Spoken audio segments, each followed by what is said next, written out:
በኢትዮጵያ ውስጥ የጎን የባህል ማንነት የለም። አንዳንድ ማህበረሰቦች በቁጥር አነስተኛ ሊሆኑ ይችላሉ። አንዳንድ ታሪኮችም ከሀገር ውጪ ብዙም ላይታወቁ ይችላሉ። ነገር ግን ሁሉም ኢትዮጵያዊ ናቸው።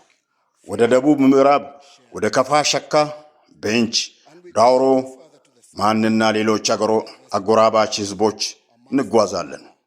እዚያ ደኖች የብዝሃ ህይወትና ለትውልድ የተላለፈ የተፈጥሮ አያያዝ ዕውቀት እናገኛለን። እንዲሁም ኢትዮጵያ ከዓለም ከሞላ ጎደል ጋር የሚገናኝ አንድ ነገር እናገኛለን። ቡና ስሩ በዚች ምድር ውስጥ ጥልቅ የሆነና በመላው ዓለም የሰራጨ ተክል ኢትዮጵያ ለሰላም ላደረገችው ረጅም ፍለጋ ስመለከት በቀላል ባህላዊ ጥበብ ውስጥ ጥልቅ ዕውቀት እንዳለ ማሰብ አልተሳነኝም። ከነዚህ ሁሉ የተለያዩ ማህበረሰቦች የመጡ ሰዎች እርስ በርሳቸው መረዳት ይችላሉ። ይህ ደግሞ ሰዎች ተቀምጠው ለመነጋገር ፈቃደኛ ሲሆኑ በጣም የተሻለ ይሆናል። ወደ ጋምቤላ እንጓዛለን። አኝዋክ፣ ኑዌር፣ ማጅንገር፣ ሌሎችን ህዝቦች እናገኛለን። የባሮ ወንዝ የእረኝነትን ባህሎችና ከደቡብ ሱዳንና ከሰፊው የናይል ክልል ጋር የተሳሰሩ ማህበረሰቦች አሉ። ጋምቤላ ስለ ኢትዮጵያ በዓለም የሚታየውን የተለመደ ምስል ትሞግታለች። ኢትዮጵያ ደግማ ቦታዎችንና ጥንታዊ የድንጋይ አብያተ ክርስቲያኖች ብቻ አይደለች። ወንዞች፣ ደኖች፣ ረግረጋማ መሬቶች፣ የእረኝነት ሜዳዎችና ኢኖሎቲክ ባህሎችም አሏት። ክቡራንና ክቡራት፣ ከሰሜን ጀምሬ በሰሜን ምስራቅ፣ በምስራቅ፣ በመሃል፣ በደቡብ ምዕራብና በምዕራብ እንደ ተጓዝኩ ቢያንስ በቃላት አንድ ነገር ብገልጽ ልንገራችሁ። አንድ ህዝብ ብቻ አላየሁ፣ ብዙ ህዝቦችን አየሁ። አንድ ባህል ብቻ አላየሁም፣ እጅግ የበለጸጉና የተራቀቁ ባህሎች የተሰበሰቡበትን ሀገር አየሁ። ታሪክን በአንድ ክልል፣ በአንድ ቋንቋ፣ በአንድ እምነት ወይም በአንድ የፖለቲካ ባህል ብቻ ሊገልጽ የሚችል ሀገር አላየሁም። እናም ከነዚህ ማህበረሰቦች የማንም አባል ስላልሆንኩ ምናልባት አንድ ቀላል ነገር የመናገር ዕድል አለኝ። ከውጪ ሆኜ ከነዚህ ህዝቦች አንዱን ከሌሎቹ ተነጥሎ አላየሁም። ያየሁት ኢትዮጵያን ነው። አንድ ሸማ እንደምናስብ እናስብ። በአንድ ቀለም ብቻ ቢሸመን ጠፍጣፋ፣ አሰልቺና ህይወት የሌለው ይሆናል። የሸማውን ውበት የሚፈጥረው የተለያዩ ቀለም ያላቸው ክሮች መተላለፋቸው፣ መገናኘታቸውና በጥንቃቄ አንድ ላይ መሸመናቸው። የኢትዮጵያ ታላቅነት በአንድ እጅ ብቻ አልተጻፈም፣ በብዙ እጆች ተጻፈ። በአማራ፣ በኦሮሞ፣ በትግራይ፣ በሲዳማ፣ በሶማሌ፣ በአፋር፣ በጉራጌ፣ በወላይታ፣ በጋሞ፣ በአኝዋክ፣ በኑዌርና በብዙ ሌሎች ህዝቦች እጅ እየተሸመነ መጥቷል። ያንዳንዱ ቋንቋ፣ ዘፈን፣ ጥበብ፣ የአስተዳደር ልምድ፣ የንግድና የሥራ ፈጠራ ችሎታ አምጥቷል። አንድ ክር ብቻውን ሙሉ ሸማ አይሆንም። አንድ ክር ከተነቀለም ሸማው ሙሉ አይሆንም።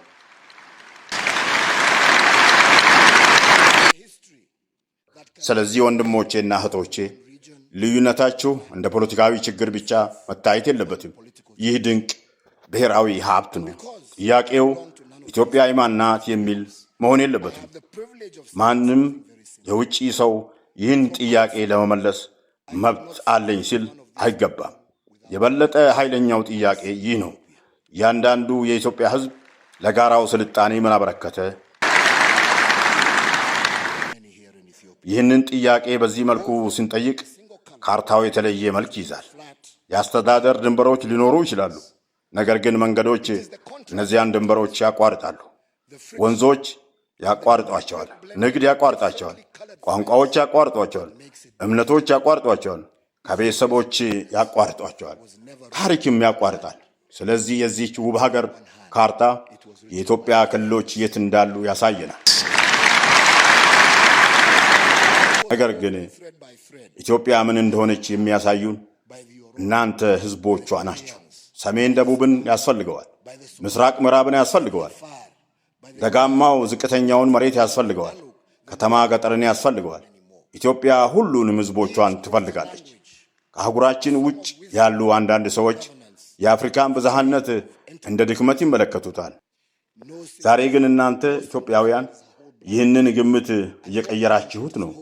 ልዩነቶች እርስ በርስ የሚጣበቁ ሞርታል ሊሆኑ እንደሚችሉ አሳያችሁ።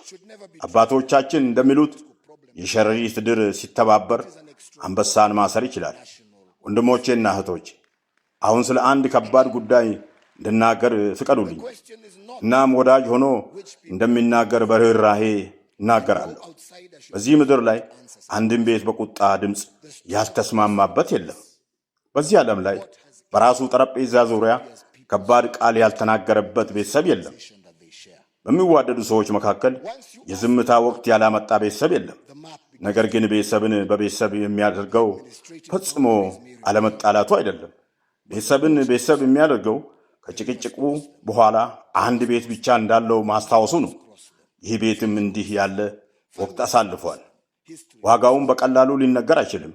ምክንያቱም ዋጋው በተሸነፈና በተሸነፈ ክርክር አልተቋጠረም። በሺዎች የሚቆጠሩ ኢትዮጵያውያን ነፍሳት ሕይወት ተቋጥረዋል። እናቶች፣ አባቶች፣ ልጆች፣ አረጋውያን፣ በአመለካከት ልዩነት ምክንያት ሕይወታቸውን ያጡ ሰዎች፣ አንድ አገር፣ አንድ ታሪክና አንድ ዕጣ ፈንታ የሚጋሩ ሰዎች፣ ብዙ ሰብሎች ሳይሰበሰቡ ቀርተዋል። ክሊኒኮች ያለ መድኃኒት ቆመዋል። ቤተሰቦች ተለያይተው አንዳንዶቹም እንደገና ፈጽሞ ሙሉ ሊሆኑ አልቻሉም። ይህንን ያነሳሁት ቁስሉን እንደገና ለመክፈት አይደለም። ያነሳሁት እያንዳንዱ የጠፋ ነፍስ ይህ ውይይት አስፈላጊ የሆነበት ምክንያት ስለሆነ ነው።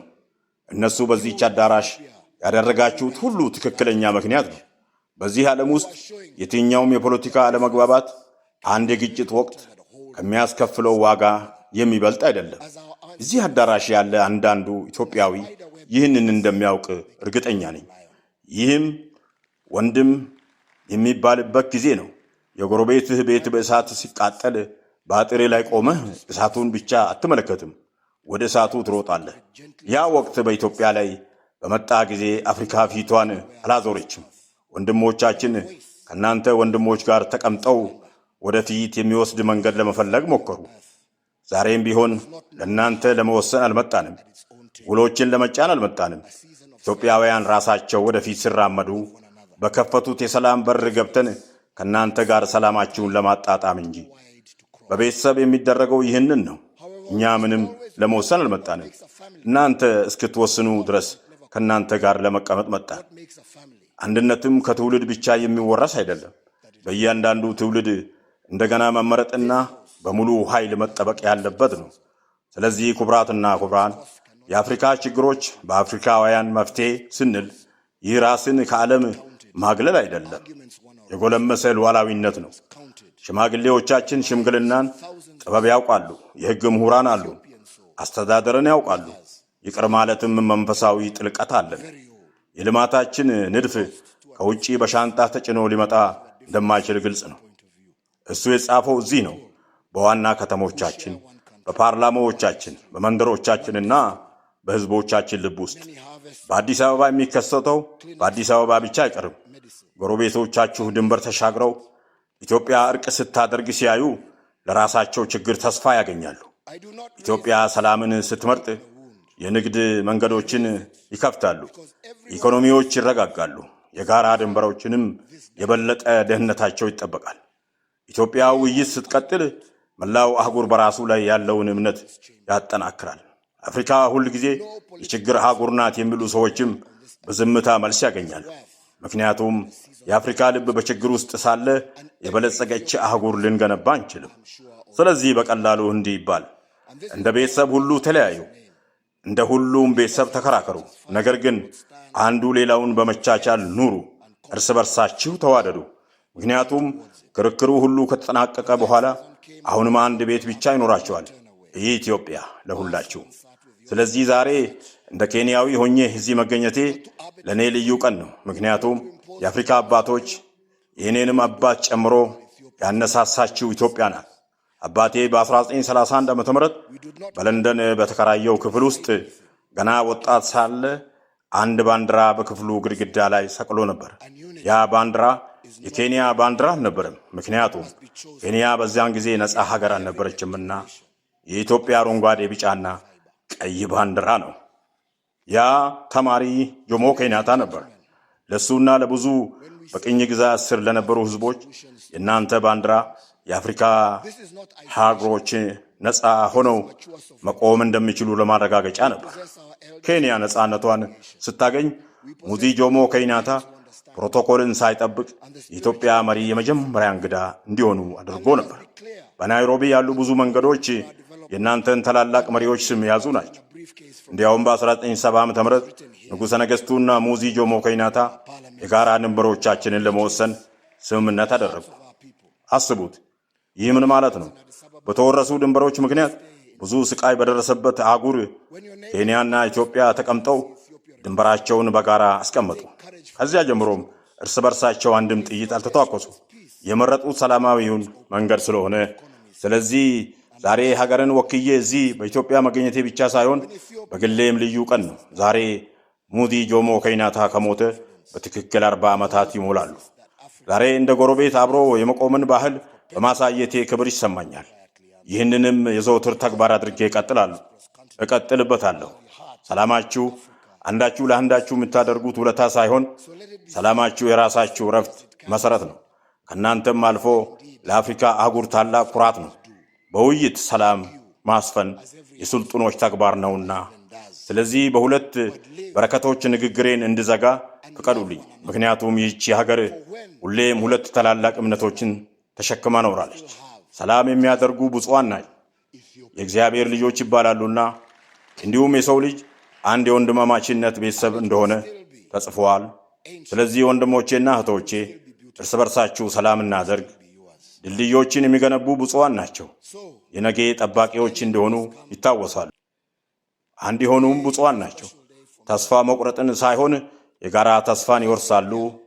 ከሰሜን እስከ ደቡብ፣ ከምስራቅ እስከ ምዕራብ በእያንዳንዱ ክልልና በእያንዳንዱ ሕዝብ መካከል የኢትዮጵያ ድንቅ ብዝሃነትን ለመለያየት ምክንያት ሳይሆን በአንድነት ለመገንባት ምክንያት ይሁን። አባቶቻችን እንደሚሉት ፈጥነህ መሄድ ከፈለክ ብቻህን፣ ሩቅ መሄድ ከፈለክ ግን ከሰው ጋር አብረህ። ወንድሞቼና እህቶቼ ዛሬ እዚህ የምትደመድሙት ነገር የጉዞ መጀመሪያ እንጂ መጨረሻ አይደለም። እኔ እውነታውን የምመለከት ሰው ነኝ። ስለዚህ በእያንዳንዱ ጉዳይ ላይ ተስማምታችኋል ብዬ አልጠብቅም። ነገር ግን ዛሬ ለሁሉም ኢትዮጵያውያን የማቀርበው ጸሎቴ ውይይትን ወደ ታላቅ የኢትዮጵያ ውይይት የሚያመራ መንገድ አድርጋችሁ እንድትቀበሉት ነው። ይህም ውይይት እዚህ ያሉትንም ሆነ ዛሬ በዚህ ስፍራ ያልተገኙትን ሁሉ የሚያካትት ይሁን። ለሁሉም እጃችሁን ዘርጉ። የምትሰጡት ስጦታ ለመጪው ትውልድ ሞት፣ ደም መፋሰስና ጥፋት የሚያበቃበት ዘመን ይሁን። አብራችሁ የውይይት የማካተት የሰላምና የብልጽግና መንገድ ስትጓዙ የኢትዮጵያ ጉዞ አፍሪካን ያነሳሳል። የአፍሪካ አንድነት ዓለምን ያነሳሳል። ሰላም የሀገራችን ዘላቂና ዘላለማዊ ቅርሳችን ይሁን። አመሰግናለሁ። ክቡር ፕሬዝዳንት፣ ኮሚሽኑንም አመሰግናለሁ። ሁላችሁንም እግዚአብሔር ይባርካችሁ። ኢትዮጵያን እግዚአብሔር ይባርካት። አፍሪካን እግዚአብሔር ይባርክ። Bless Ethiopia. God bless Africa. Asante sana. Thank you very much.